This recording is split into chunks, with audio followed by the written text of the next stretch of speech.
Mega DSC ద్వారా ఎంపికైన అభ్యర్థులకు ముఖ్యమంత్రి చంద్రబాబు నాయుడు ఈ నెల 25వ తేదీ నియామక పత్రాలు అందజేయనున్నారు. ఈ నేపథ్యంలో ప్రకాశం జిల్లా నుండి మెగా డిఎస్సికి ఎంపికైన అభ్యర్థులందరినీ ఒకేసారి ఇక్కడి నుండి సీఎం చేతుల మీదుగా నియామక పత్రాలు అందుకునే విధంగా జిల్లా విద్యాశాఖ అధికారి కిరణ్ కుమార్ ఏర్పాట్లు చేస్తున్నారు. జిల్లాలో మెగా డిఎస్సికి ఎంపికైన అభ్యర్థులకు సమాచారం చేరవేసే పనిలో ప్రస్తుతం వారంతా నిమగ్నమయ్యారు. ఇందుకు గాను మండల విద్యాశాఖ అధికారులు ప్రధానోపాధ్యాయులతో ప్రత్యేకంగా బృందాలను ఏర్పాటు చేసి అభ్యర్థులకు సెల్ ఫోన్ల ద్వారా సమాచారం అందిస్తున్నారు.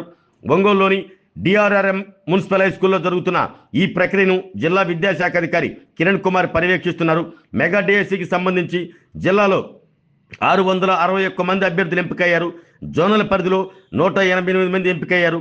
జిల్లా నుండి మొత్తంగా 849 మంది అభ్యర్థులు సీఎం చేతుల మీదుగా నియామక పత్రాలు పొందేందుకు వీలుగా ఇక్కడి నుండి ప్రత్యేకంగా బస్సులు ఏర్పాటు చేస్తున్నారు. ఒంగోలులోని క్విస్ ఇంజనీరింగ్ కాలేజీ, ఎగ్జిలియం high school, Shri Ramachandra mission, saint Xavier's high స్కూల్లో అభ్యర్థులకు వారి తరపున వచ్చే వారికి వసతి సౌకర్యం కల్పించనున్నట్లు జిల్లా విద్యాశాఖ అధికారి కిరణ్ కుమార్ తెలిపారు. 24వ తేదీ సాయంత్రం 4 గంటలకల్లా అభ్యర్థులు వారికి కేటాయించిన కేంద్రాల్లో రిపోర్ట్ చేయాలంటూ కిరణ్ కుమార్ కోరారు.